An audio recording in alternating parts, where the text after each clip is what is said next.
today, and from many people, about the naturalized, especially who's working in the security forces. Well, what are you going to say on your front page in the morning? Well, right now we didn't decide it was, but we named the front page today. I mean, it's just like today we named it the bloody Thursday in Bahrain. It was all in black, and if you have an access to see it on the internet, you will see how we published the news today. That everything in black, and the country really cracking down. I have to say that. And everything is new, and we're trying. And as I said, and I repeat, journalists is taking a big risk because there is no safety, no things is really new, and especially when the army starts firing and helicopters, as well as witness said to me, and we heard as well, the things going really in a wrong direction. One more thing I would like to highlight, that at the time that the protesters were having shower of fires, the crown prince appeared on the state TV saying we need a period and regain our to civilization and our future. Today we are on the crossroads. Youth are out on the streets believing they have no future in the country, while others are going out to express their love and loyalty. But this country is for you all. These words came out from the Crown Prince today, and then he added that Shia and Sunni should sincere enough to say what has been lost in these days is difficult to restore, but dedicated effort is possible for reforming the situation. And you would take some hope.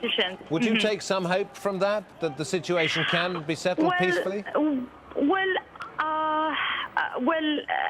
It looks like, there was some rumors saying the opposition will accept this dialogue or this call from the Crown Prince, but we keep receiving also statements saying no, the prominent figure for the Shia community in Bahrain, Isa Qasim, he said that no, and then we heard some talk that the opposition, they don't want this. They keep saying it's too late to have this dialogue. Yeah, indeed, Reem Khalifa. I was talking to the leader of the Al-Wafaq party on this programme, and he said no. While the forces are on the streets, while they're shooting Bahrainis, while Bahrainis are dying and the hospitals are filled with the wounded, he said there is no room for dialogue. Reem Khalifa, that is, from Al-Salat newspaper.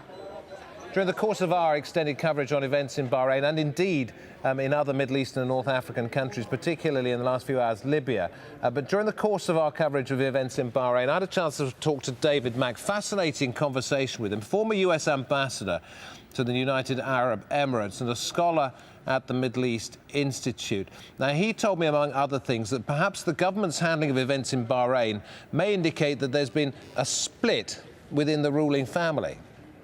Based on my experience in dealing with both King Hamad when he was Crown Prince and with Prime Minister Khalifa, that the royal family has mixed reviews from the population of Bahrain. I think the king is popular, but the king is a different kind of personality from his uncle, the Prime Minister.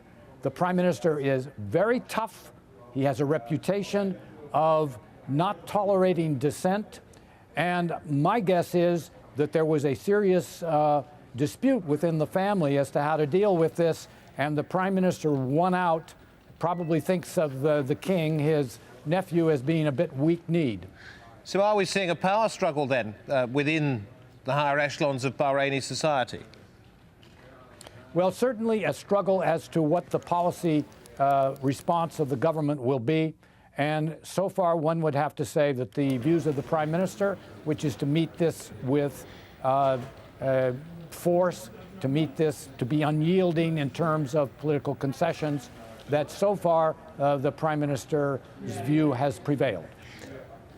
How is it going to be possible to resolve this if the Prime Minister, going by what you're suggesting, wants to use force to put down this uprising, for want of a better word, and other members of the royal family want dialogue?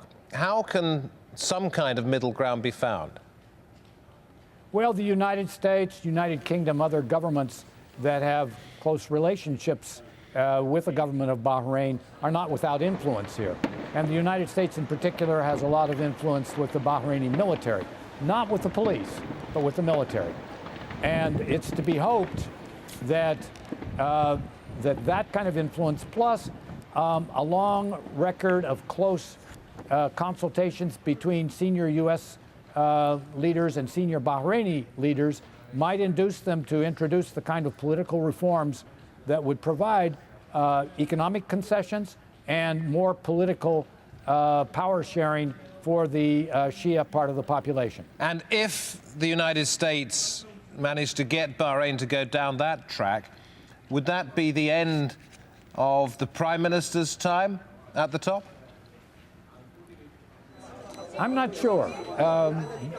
Family politics within the Al Khalifa, the ruling family, are very complicated.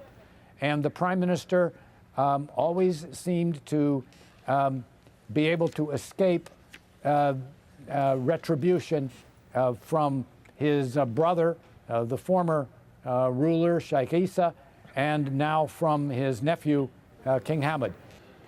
That was David Mack, a former ambassador for the United States government in the Middle East, reflecting on the difficulties that there are in Bahrain. And take a look at these pictures. While all this is going on, while the people are marching, while the people are having tear gas fired at them, live rounds as well, while the hospitals are overwhelmed and the doctors and nurses say they can't cope, how is it possible to have a major international sporting event in the country? We'll tell you about what may be a prolonged pit stop in just a moment.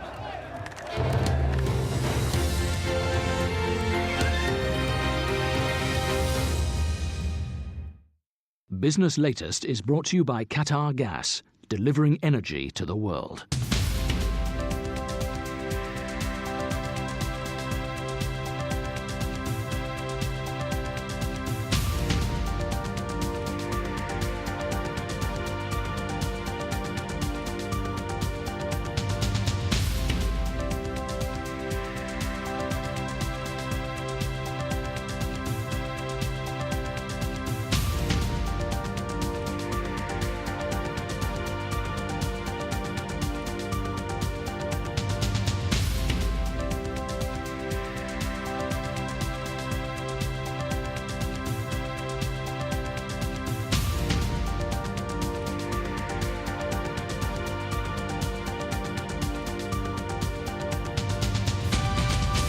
Business Latest is brought to you by Qatar Gas, delivering energy to the world.